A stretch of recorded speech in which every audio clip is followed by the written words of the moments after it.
Welcome to the Awaken Heart Podcast. I'm your host, Nancy Walters. Get ready to create magic and miracles as you lean into your heart's desires. I believe not only does the heart want what it wants, but it knows. This show is a weekly deep dive into what it means to live from an awakened heart. I'll be sharing inspiring stories and real conversations with people just like you, who have turned the ordinary into the extraordinary. My mission is to show you how you too can be connected and heart-centered in every area of your life. Your journey to aligning with more love, more joy, and your wildest dreams come true starts now. Hello, my friends, and welcome back to the Awaken Heart Podcast. Today's episode explores a topic that has fascinated humanity for centuries: the possibility of communication with the spiritual realm. My guest is Michael McAdams, co-author of An Angel Told Me So, a book documenting more than 20 years of messages received by his late mother, Wilma Jean Jones, who believed she was receiving teachings from spirit teachers. In this conversation, we explore what it means to connect with spiritual guidance, how to approach these experiences with discernment, and why many people feel drawn to understand the unseen dimensions in life. We also talk about fear surrounding death, intuition, and the idea that consciousness may continue beyond the physical body. Whether you're deeply spiritual or simply curious, this is an open and thoughtful conversation about the search for meaning and connection beyond what we can see. And before we jump into the episode, I wanted to share that I offer a free meditation guide for listeners who want to explore their own inner awareness.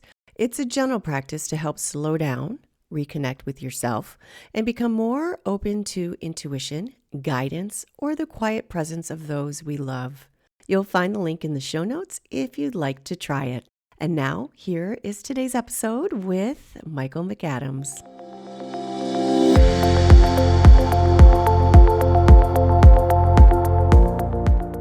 Hi, Michael. Welcome to the Awaken Heart Podcast. Well, hi, Nancy. Thank you for having me. Thank you for being on, and I'm glad we have finally gotten to this conversation. I know that we were connected several months ago, and I just got a backlog of interviews that I needed to edit. So you're in my first round this year of interviews. So I'm very excited about having this conversation in this new year, 2026, as we're entering into the year of the horse. We're shedding the year of the snake energy. And I'm so excited to be moving into this new era. And it was really nice chatting with you before we hit live. I'm very excited about this conversation. And for those of people that aren't familiar with your work, you're the co-author of An Angel Told Me So, which documents more than 2 decades of messages your late mother received from what she described as spirit teachers. And what I appreciate is that this work sits at the crossroads of spirituality, discernment, and lived experience. It invites curiosity without asking people to abandon their grounding. So today I'd love to explore not just what these messages say, but how we listen and how we discern, and what this kind of communication can mean for people navigating their own spiritual questions. Before we talk about angels or spirit teachers, I'd love to ground this in real life. First of all, I would love to hear your background. I know that you've had this ability.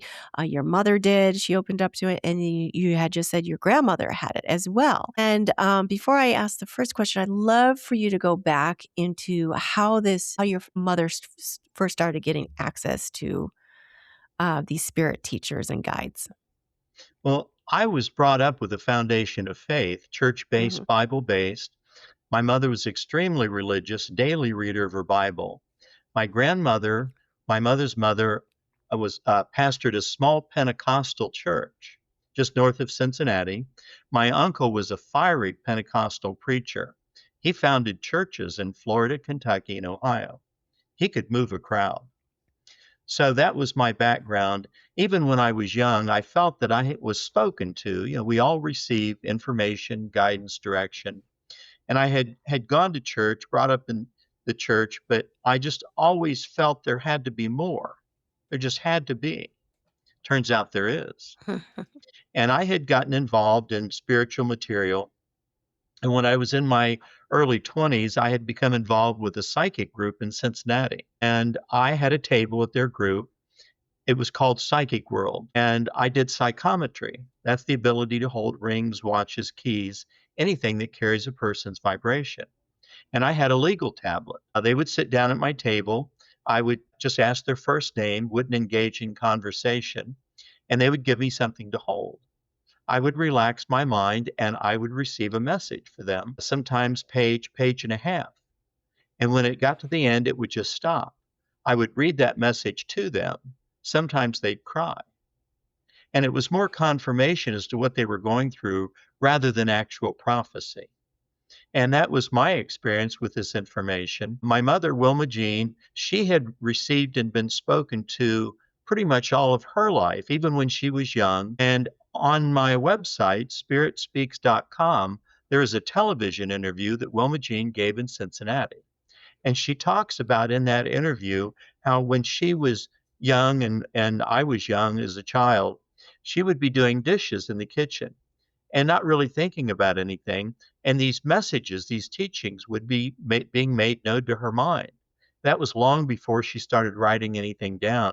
And when it ended, she would say out loud, she'd say, well, that was really good. And she always felt that she was being spoken to. And spirit guides, spirit teachers are angels, just viewed from a different perspective. So, what was happening in your mother's life when these messages first began, and how did she finally interpret what was occurring? Well, when she had been spoken to, like most all of us are. We all have our own spirit guides, spirit teachers.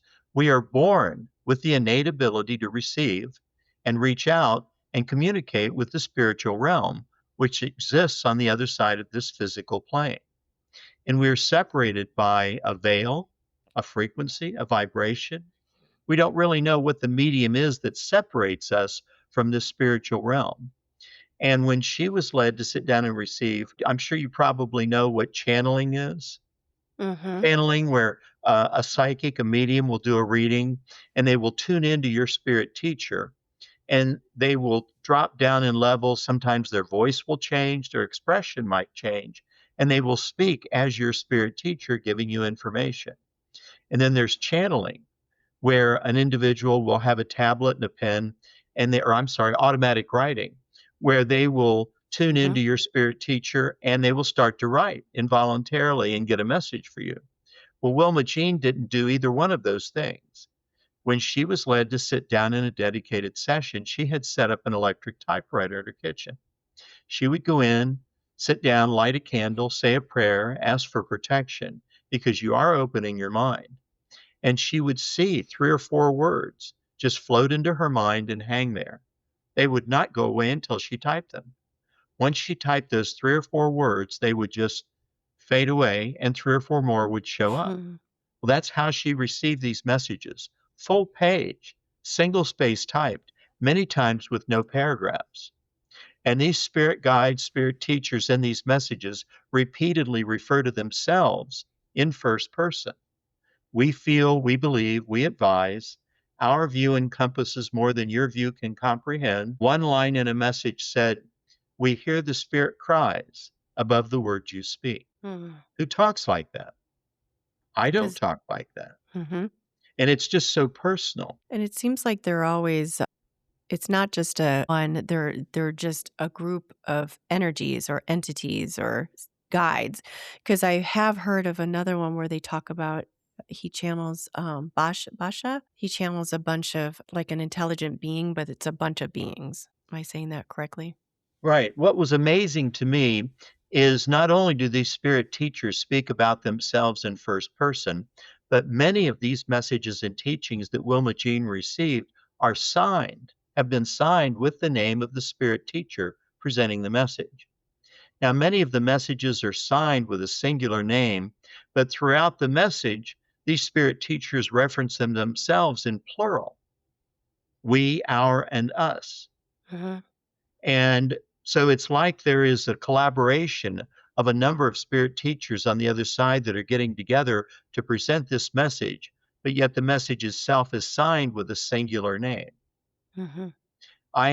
She has, again, messages signed, Your Spirit Guide, Your Loving Spiritual Teachers. Wilma Jean had a message to her that was signed, Your Spiritual Counterpart. I have had messages to me that were signed, Your Spirit Brothers, Your Spirit Light. So there are a number of messages signed in volume 1 of An Angel Told Me So. There will be 2 more volumes following this. And it's like these spirit teachers, higher teachers, started moving in as the years went by, giving even deeper and more profound teachings. Because you were open to it more. So your mother, she typed on an electric typewriter and she saw the words floating. She didn't judge them. She just wrote them down or typed them. So do you type or do you write? Do you do automatic writing? I How do does it not. come to you? I am normally spoken to in thought, like most all of us are. And usually your mind is clear, quiet. You're not really thinking about anything, or you're in the car with the radio turned off. And a thought comes into your mind and it says, I'd slow down up ahead if I were you. Mhm. Yep. And you learn to Glance in the listen to it. rearview mirror, you don't see anything, Mhm. but you're obedient. You lift off the accelerator and top a little rise on the freeway, and there sits a state highway patrol. Mhm. Or you're approaching an intersection and you slowed down and you didn't get hit by that dump truck that ran the red light. They are always looking out for us, always.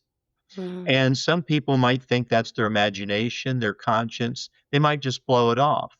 Or Or you've got other coincidence. people, especially people with a foundation of faith, who are fearful. They're afraid to open their mind and allow this information to come in. Mhm. And I've had people ask, they say, well, what's the best way to protect yourself so that only this positive information from your own spirit teachers will be made known to your mind? And the best way that I have found is through affirmations. And an affirmation that was given to me years ago, so long ago that I don't remember when I didn't have it. It just came into my mind. And it said, let no thoughts, ideas, or information be made known to my mind that does not come from God or his direct representative. Mhm. And I tell people, I say, let that be your filter. Let that be your aura of protection so that nothing that's not of a positive nature, not coming from your own spirit teachers, will be made known to your mind. And if anything negative does happen to slip through, and you know that was not a thought that you thought, that was in your mind, you simply encase it and send it down into the deepest part of the universe because it has no place and no position in your thought system. And we all have our own personal thought system, like a little mini solar system flowing around in our mind. So you say these words every time before you open up to receive. You say these affirmations to protect yourself every time you open up to receive messages? Or is it just something that you say once and you're always protected? It's with you. If you feel the need to repeat it, Mhm. then that's fine. Some people need that reinforcement and that connection to make themselves, safe. But for me, it's just always there. It came to Okay. me, every now and then it will come through, but for me, it's not anything that I really need to say because I feel that I have established that aura of protection that is so Mhm. strong that there is nothing that will come through or be made known to my mind that is not beneficial and I'm not meant to know. Because sometimes when you have to keep saying it over and over, you're not believing that you have been protected or you're not embodying the protection if you have to keep it asking for it over and over again. And you have, through all your experience, have that good level of protection to keep the bad out and let what needs to come through for your highest good come through. Right. So Some people need the reinforcement. they do. They need that. Excuse me. Now, Wilma Jean, she wasn't really sure that she wanted to put these messages and teachings in a book. So Wilma Jean was not really sure. A lot of these messages and teachings were personal for her and to me. And she had been praying about whether or not she should put these messages and teachings in a book. She was working around the kitchen one day, and these words started to come into her mind in thought. She knew it was incoming. She picked up pen and paper. She had beautiful handwriting, and she wrote this message out. And this was a message that she felt was confirmation she should put these messages and teachings in a book. May I share this message with you and your audience? Mm-hmm. So, this Yes, is what please. Wilma Jean received. Emptiness is part of fulfillment. Let your resources fill the void left so that distinction of your purpose can be found. Expression is always self explanatory. Therefore, look inside and anchor all your beliefs beside those still waters that will take away your troubled view and renew your strength to recapture that which was lost, but is now found to be adequate to pursue the course set before you. And as you reconcile your being to represent those qualities that have been left intact, God will see to it that although circumstances have been trying, to say the least, your weariness will disappear as clouds once removed allow the sun to shine to dispel the gloom and darkness that has pervaded your countenance.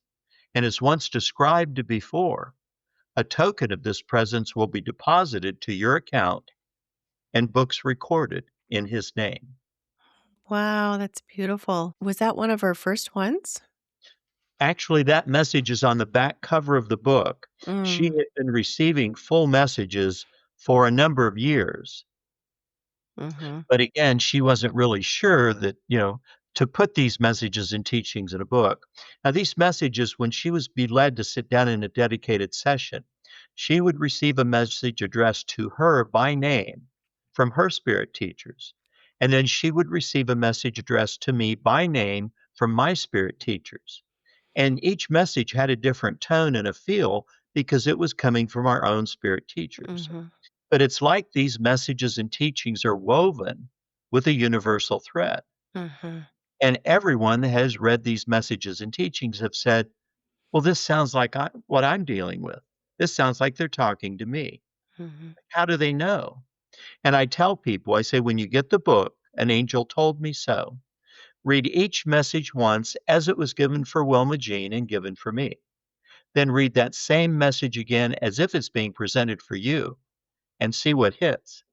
It's amazing what hits. It's got one universal theme. I've done some writing myself, automatic writing, and what comes through is just beautiful. It's beautiful. Like this isn't something that I would normally write. It's just, it feels like you're wrapped in an angel's wings. It's beautiful. And I know that you use the term spirit teachers rather than angels. How do you understand that difference and why does that distinction matter? Or does it? Well, there really is no difference. For people Mm-hmm. with the foundation of faith, they would consider spirit guides and spirit teachers angels. People have their own angels, guardian Mm-hmm. angel. I'm amazed at how many people say they have a parking spot angel. Yeah. Yeah. Oh, yeah, Angels, I please do. clear me a parking spot. Angels, thank you for clearing me a parking spot. And there it is. And they will ask ahead of time. And that really is your spirit teacher helping you, working with you. They don't mind what they're called. They will answer to any name that you care to give them. But these angels is which is the with the foundation of faith. Wilma Jean one time in a message said that she was prone to go with call them angels, but she was taking down the information and going with what was being given, and they were calling themselves spirit guides and spirit teachers. Mm. Now, with that, like angels, please clear me a parking spot, or if they're hearing, like you were talking about the intuition about how you get this message to slow down, and then there's a police car on the other side of the hill. Now, I know one of the biggest questions people have is how do I know this is real and not just my mind talking? Well, the Bible says test the spirit, and these spirit guides, spirit teachers, they don't mind taking a quiz. So if you're concerned or wanting to know how to verify that this information is really coming from a high source, a spiritual source, you have various things. We're all dealing with issues with family, with work, with our lives. And we have situations where we have choices and decisions that we make constantly. And that's we're a product of our choices and decisions. So when we come to a crossroads where we have to make a decision, we have two choices. We can decide on our own what we want to do, or we can ask for help or guidance and see what information is made known to our mind. And then we can try it one way or try it the other and see which way works out the best. The Usually hard their nuts. way works out the best. Yeah. But we have that pesky little gift called free will, and we can accept or reject any advice, guidance, direction that we're given. So it's up to us to allow them to prove themselves, and then that builds the confidence. Mm-hmm. So, and then you'll do something or you'll make a decision and it doesn't turn out, and you'll say, "Well, I knew I shouldn't have done it that way. I knew I wasn't supposed to do that. I was told not to, and I did it anyway." And Mm-hmm. that's where ego or your own mind gets in the way. And it doesn't mean that you have to be obedient, can't make a choice or a decision on your own. We make dozens of choices a day that may or may not affect our life. But it's nice to know that you're not alone and that you have that help when it's needed.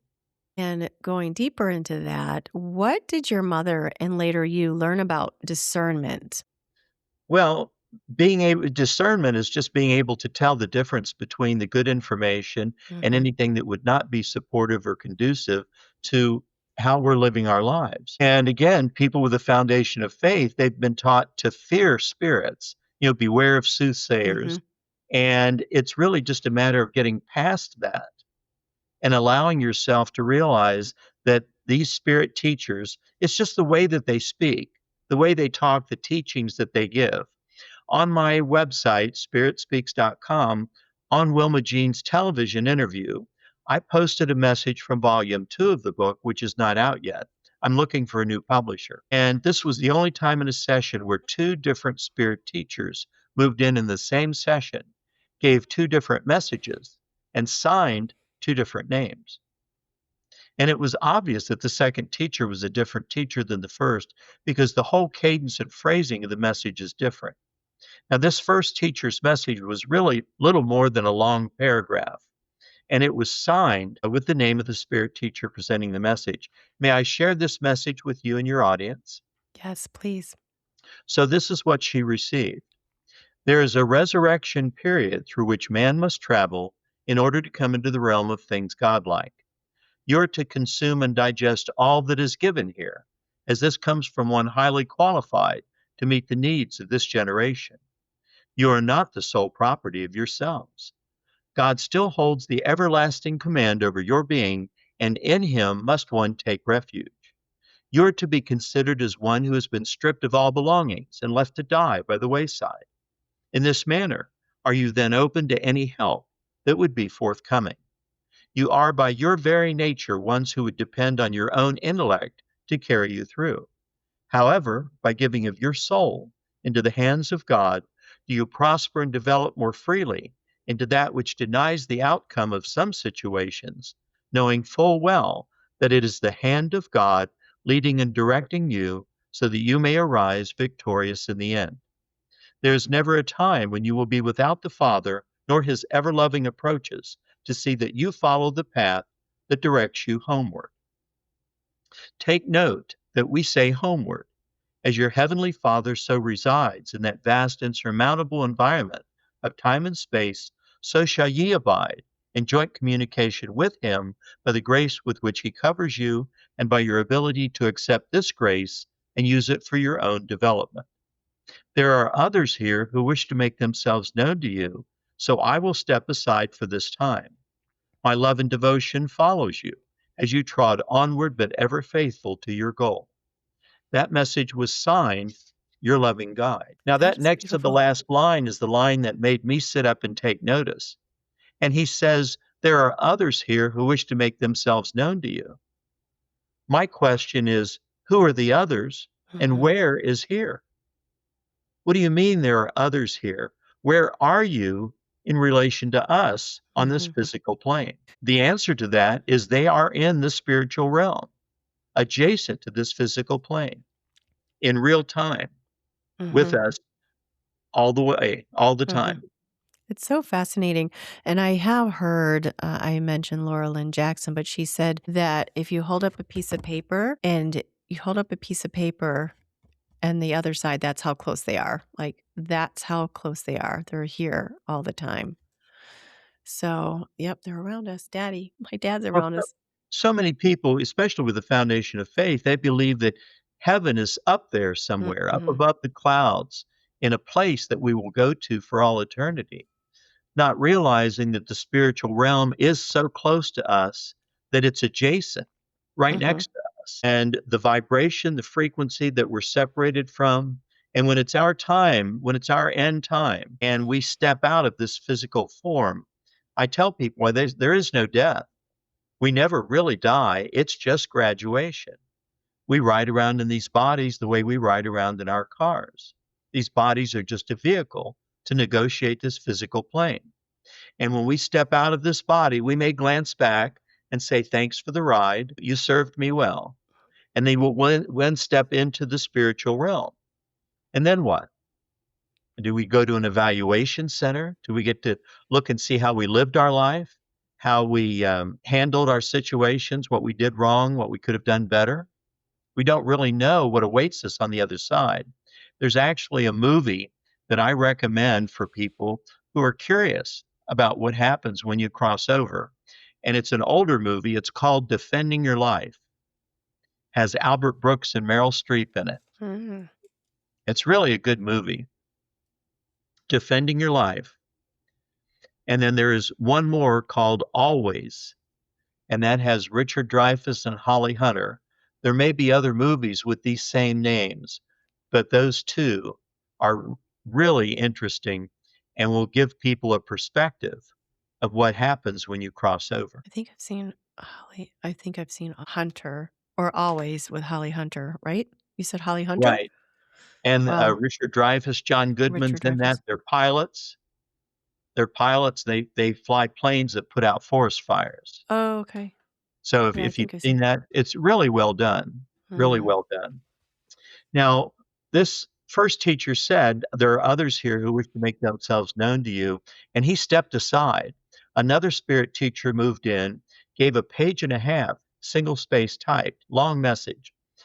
I will not read the full message, but all of these messages end either with a really deep and profound last paragraph or a very deep, meaningful last sentence. And this second teacher's message, his last paragraph, it was deep and profound. May I share this last paragraph with you and Yes. your audience? Yes. So, this was the last paragraph of the second teacher's message. You are not as sheep, herded here and there, but you are likened unto the lamb that is cared for individually, nourished and loved until the full and total development allows it to be master of itself. So is man so kept, and denied only those things that would not in the long run nourish his spirit. God is all wise and loving in his dispensations. We are not to judge the workings of our Father, nor are we to judge each other.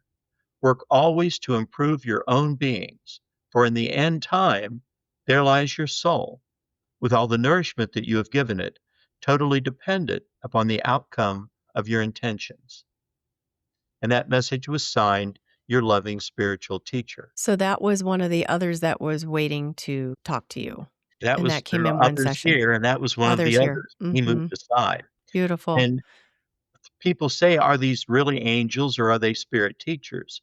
And Same. throughout all 3 volumes of this book, all of the messages that were signed, some were signed with a name, some were signed with initials, but none of the messages were signed your guardian angel, your loving angel, your high angel, guardian angel. None of the messages were signed with an angel name.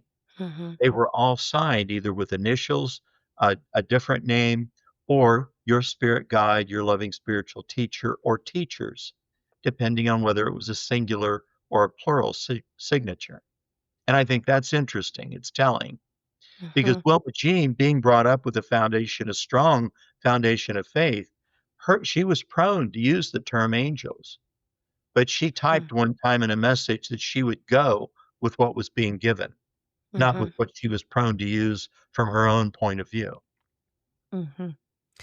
Yeah, that upbringing, and I know you were raised, and she was as well, of in a very Pentecostal environment, and like you said, aren't they a little hell and brimstone? I can't remember, but yet you describe yourself as spiritual rather than religious. Did you wrestle, and your mother wrestle with doubt or skepticism even while witnessing these messages unfold, especially with how judgmental a lot of these religions can be, and like, oh, you're talking to the devil, like, oh, that's blasphemy, and like you can't channel it, only like a priest, and it's only God and Jesus. And I hear even a lot of that even now from some of these episodes that I even put out, just about how you can only, it's the devil to do these things. I did not have any doubts, and I didn't wrestle with Hmm. whether or not this information was really coming from a high source. And with the influence that I had with my mother and her faith that she was protected, she had no problems with it either. Now, I know people who just desperately cling to the belief in heaven and hell that we will go to for all eternity. And I knew a lady one time that she had a son that was constantly getting into trouble, constantly. The money, from the time he was 14 till he was 28 years old, the money they spent on bail and fines and attorneys to get him out of trouble, it was really just a nightmare for the family. She was brought up Baptist, extremely religious, daily reader of her Bible, went to church every Sunday and Wednesday evening. And she knew the material and the information that I was involved in. And I asked her one time, I said, is there anything that your son could do, anything at all, that would cause you to want to punish him forever and ever, for all eternity? And she just put her head down and said, no. And I said, what makes you think God loves us any less? Do you really believe that based on this blink of an eye existence that we live, that we are going to be sentenced to eternal punishment and damnation forever with no chance for reprieve, no chance for a do-over because we had bad parents, chose bad friends, made bad decisions? We don't really know what exists on the other side. And this earth, these physical lives, this could be a punishment planet for all we know. I mean, look at the people living lives all around the globe that you and I, or most people, would consider to be hell, hell on earth. Drug addicts dying on the sidewalk in LA, people living in communist China, North Korea, Iran. Yeah. Why is it that we are born to a certain set of parents and a certain social Earth station school. for whatever it is we're supposed to learn in this lifetime? Hmm. And Hmm. then we graduate. Yeah, but you you can keep coming back and coming back and coming back and graduating. I'd like to graduate and be a guide in the next. Well, I think. you have to work up to it. You have to Yeah. earn the right to where, you don't have to come back anymore. Yep. Or Many lifetimes. you would be assigned to a lifetime on another planet, one higher in nature, more developed, more spiritual and love and light. Hmm. I mean, this I tell people, I said, "People don't really realize where the Earth is located." We're out here on the outer edge of the Milky Way galaxy. I say it's the low rent district of the Milky Way galaxy. Third rock from the sun. Hmm. That was a good TV show. I don't Yeah. know if you remember that. Yes, I do. And the Milky Way galaxy is 2,000 light years across. That's 186,000 miles a second times 2,000 years. It's 1,000 light years deep. The next closest galaxy to the Milky Way galaxy is Andromeda, and that's 30 light years away. The James Webb Telescope has photographed galaxies 7,000 light years away. That's crazy. And between here and there are billions of galaxies with trillions of potential planets, Mm. civilizations, societies, individuals. We don't know what they look like, but there's intelligent life all across the universe. And this spiritual realm that exists adjacent to this physical plane here on the earth exists the full depth and breadth of the physical plane. And those civilizations, they have their teachers, they may have had sons of God who came to their planet to live a life and give them teachings when it was needed. We Hmm. don't really know what they're all dealing with, and we can end up anywhere once we cross over. But I don't believe it's going to be a place where you have eternal punishment and damnation forever. No. And if you're going to go to a place called heaven, we're all a product. We need, the physical beings, our soul needs choices and decisions. Well, if you go to a place where there's no choices and decisions to be made, what are you going to do? If everything is provided, everything is taken care of, and you never achieve or get any higher than you are at the moment that you enter into heaven, how can you continue to advance, in Mhm. my humble opinion? Mhm. Yeah, that makes sense. That's why we're all here is to learn in this lifetime because if everything was all prim and perfect, what kind of life would that be? It sounds nice in theory, but like literally we wouldn't learn throughout our lifetimes. Well, and look at the children born to Bill Gates and Steven Spielberg. They'll want for nothing. Mhm. Granted, they'll have their challenges, but that kind of wealth and connections makes all the difference in the world.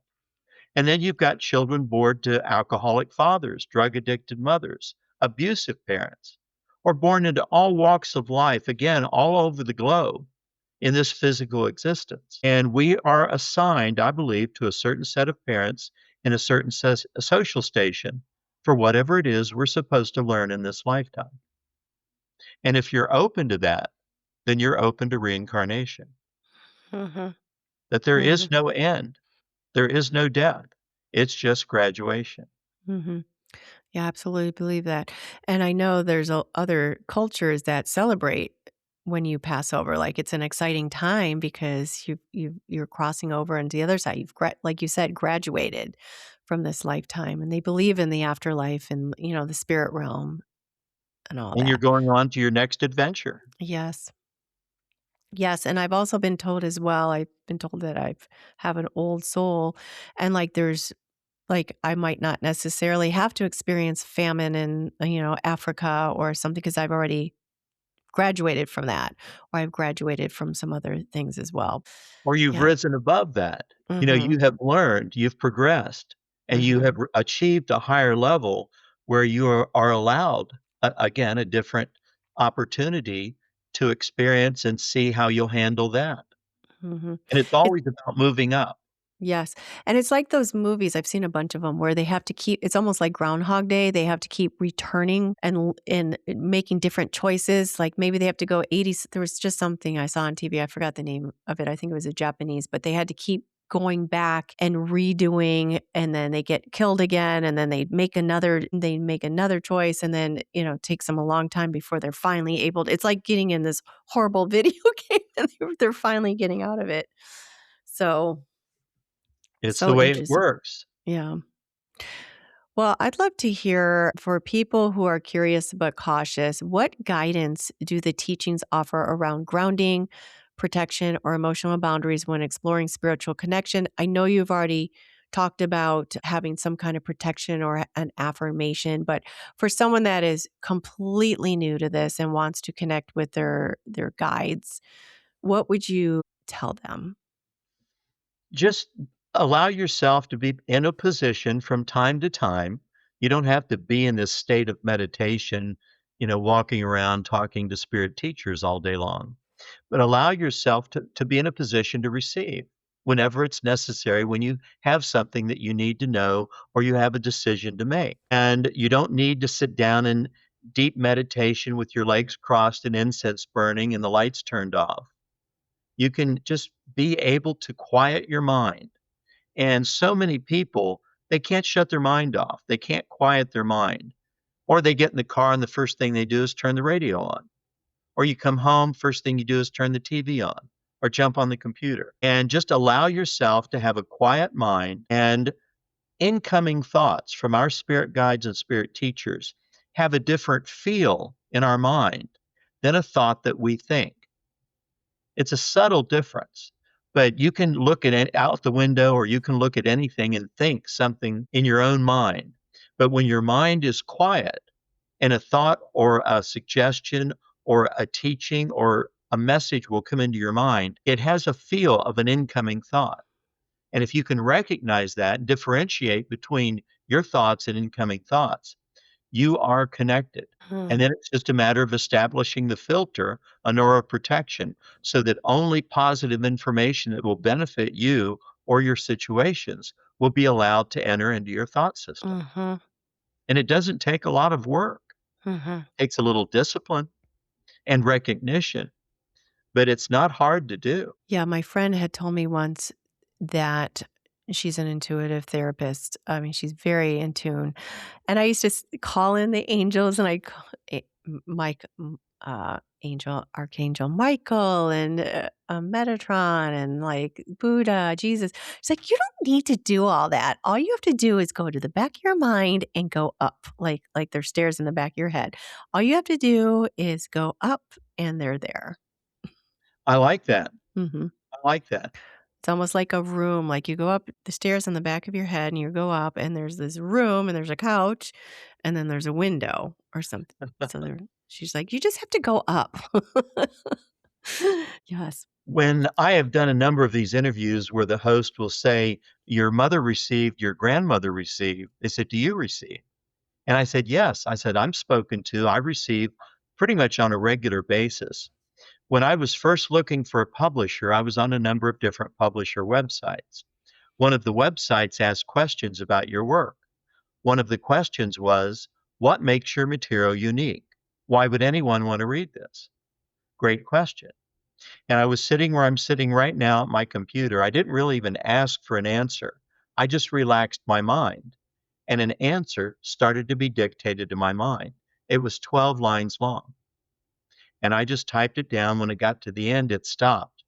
And I have read this answer to a number of hosts on the air, and more than one has teared up. May I share this answer with you and your audience? Yes, I would love you So the to. question was, what makes your material unique? And this is the answer that I was given. The uniqueness of any material is in the manner in which it touches the soul. An open and searching mind pulls the soul and the body in which it inhabits onward and upward with hunger and determination in its quest for spiritual nourishment, ever mindful that the path upon which we walk is the path toward God. Lives lived, experiences endured, goals accomplished, and loved ones lost are all encounters upon that path. Strive always for the highest possible communication with our Heavenly Father. Believe in yourself, as the Father within you is guiding, leading, directing, and comforting you upon this journey that we call life. Blessings be upon you as you walk your chosen pathway. And that was Beautiful. not me. That was not me. I take no credit for that. Thank But I you. did say out loud after it ended, I said, thank you, Spirit. And that was Wilma Jean's favorite expression when she would be given information, Thank you. told that something was going to happen or something worked out greatly in her favor. She would always acknowledge and say, thank you, Spirit. And these Spirit teachers, their joy is in our recognition of their existence. Mhm. They want to be recognized, they want to be Mhm. known, and they want to be helpful because that is what they have been assigned to. They've been assigned to us and help us along our way. And they're always here available and ready to help us. We just have to ask for them and acknowledge them because they can't step in without our asking. Of course, they do. Like they whisper, oh, lay off the brakes or like, stop or don't go. That's your intuition. That's your intuition. That's them speaking to us. And once you learn to start recognizing that and listening to it and getting that confirmation that, ooh, I am protected when I listen to this little voice up here. It's not going to lead me astray. The more we're going to tune into it and the more we're going to be open to it. I would love to hear it. Was there ever a message that challenged you and that not comforted you, but challenged you? There was not. I've had messages to me that talked about why I'm here, what my mission is, what I'm supposed to do. I had one host that I did an interview with said, is there a particular message in volume 1 that you felt was appropriate for you or applicable or just really meaningful? And I couldn't really think of anything, but I had the book next to me. Actually, I still have right here. This is the book, An Angel Told Mm-hmm. Me So. And a number 63 came into my mind.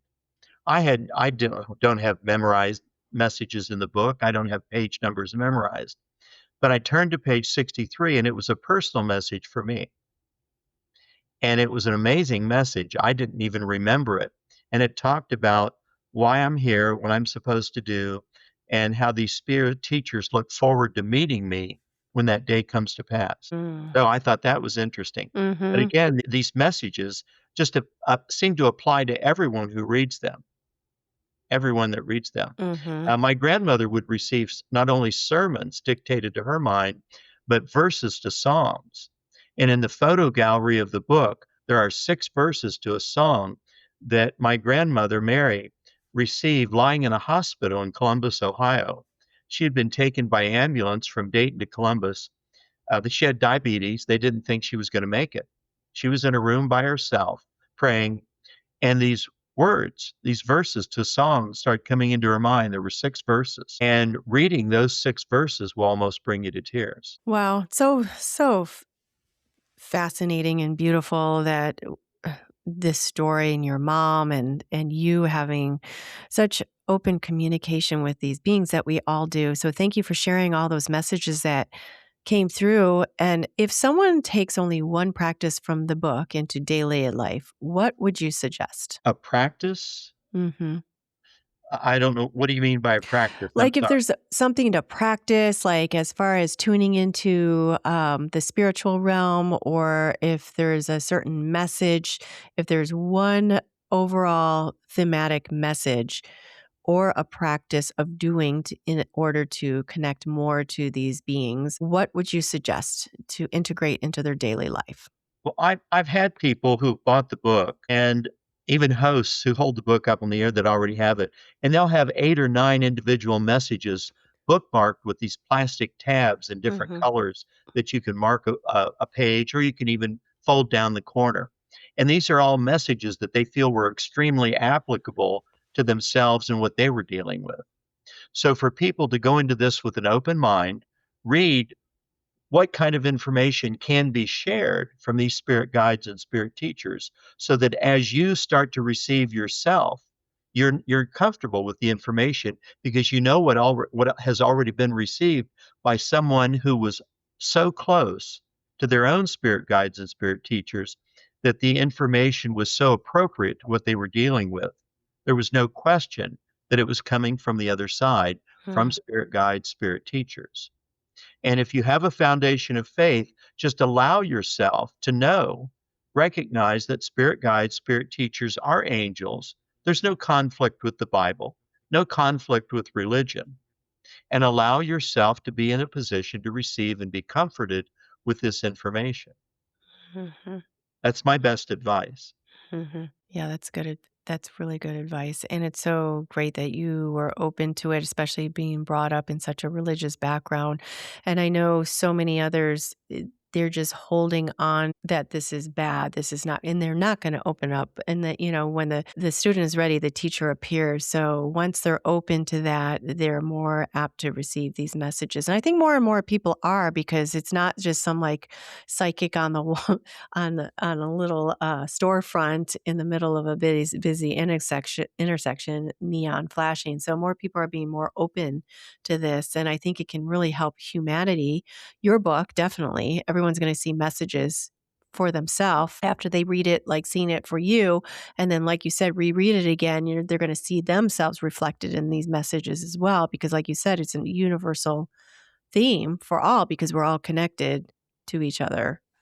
And they'll be able to know and realize and have confidence that if it could be received by me or Can received by Wilma Jean, hmm it could be received by them, hmm because they can see the quality, the depth and quality, the positive nature of this material.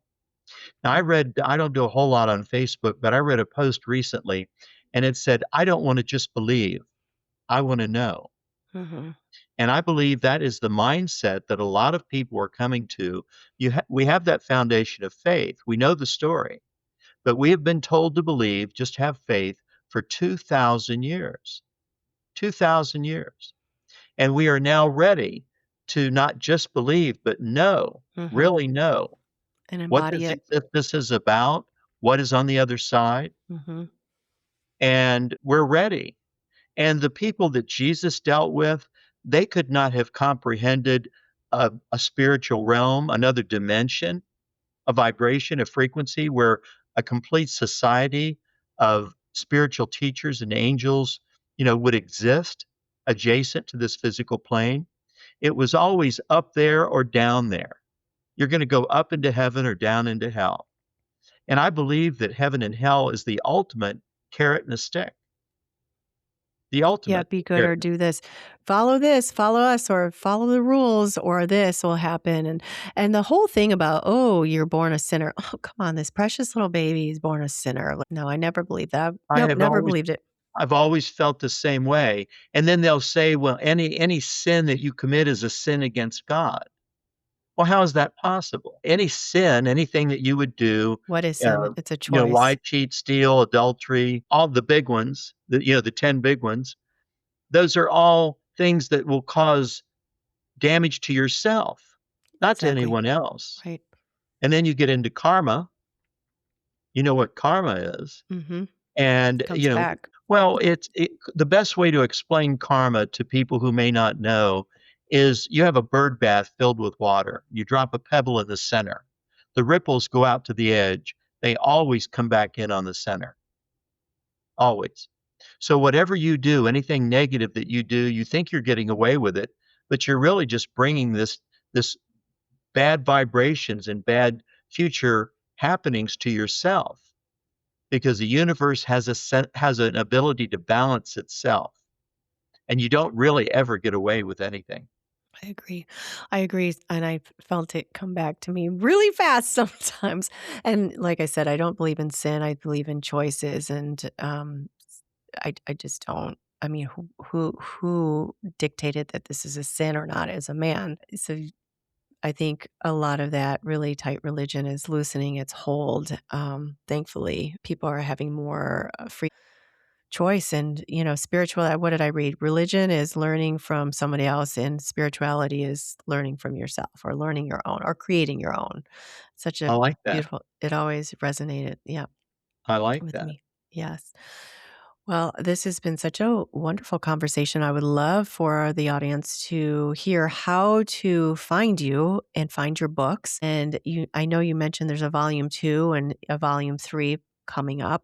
So, if you would like to let the audience know where to find your work and what you have coming up and what you're excited about. Certainly.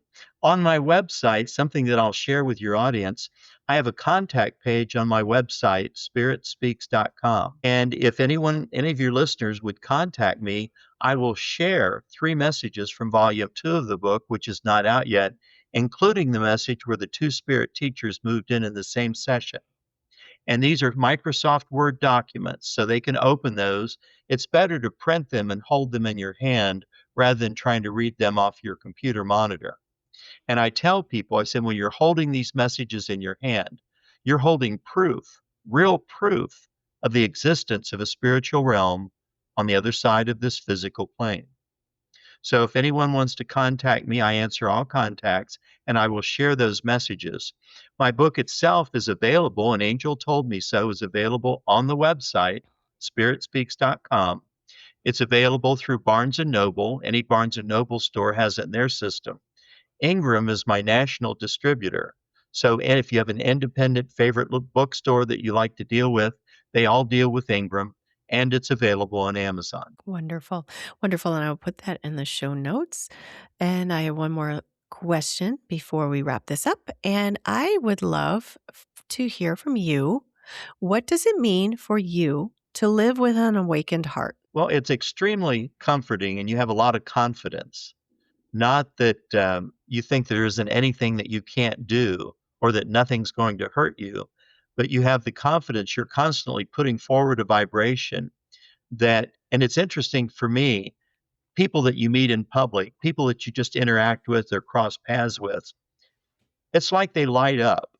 They don't know about you. It's like you come across as a different type of person. And I have a lot of people that look at me kind of funny, like, who are you? What are you? And it just gives you this feeling that you're on the right path, and what you're doing, what I'm doing, is really helping everyone that comes into contact with this information. We're shining a light on a path, like a flashlight. And here's your next step. On my website, spiritspeaks.com, it says for all sincere seekers of truth. And then it says, when the student is ready, a teacher will appear. And that has always been appropriate for me as a sincere seeker. You attract to you, you will draw to you information, a speaker, a book, a movie, an event that will take you that next step on your path. And there are so many people that have gone off on a tangent. They don't want to be over here. They want to be back over there that was on their path that was leading somewhere. And we're all a product of our choices and decisions. And this information will allow you to get back on your path. Beautiful. Beautiful. Well, thank you, Michael. I really appreciate you sharing your story, your mom's story, and the story of these beings and these spirits that we have all around us. And it just gives me more motivation. I told you before, I've been in the cerebral for a while now, but to just become more present and more in my body so I can connect to the spiritual realm, because I have had these experiences when I am more present in my body and the space around me, like synchronicities and beautiful things happen once I do. So I hope this is an inspiration for everybody to begin connecting with their guides and the spirits that are all around them. Thank you, Michael. Thank you, Nancy, again. Thank you for having me. Yes. Have a wonderful rest of your day down there in Ohio. You too. All right. Thanks. Bye-bye. Thank you for listening to this week's episode of the Awaken Heart podcast. If you've enjoyed what you've heard today, share it with a friend. And if you haven't already, head on over to your favorite podcast app to subscribe, rate, and review. If you have any comments, questions, or feedback, you can reach me at theawakenheartpodcast.com.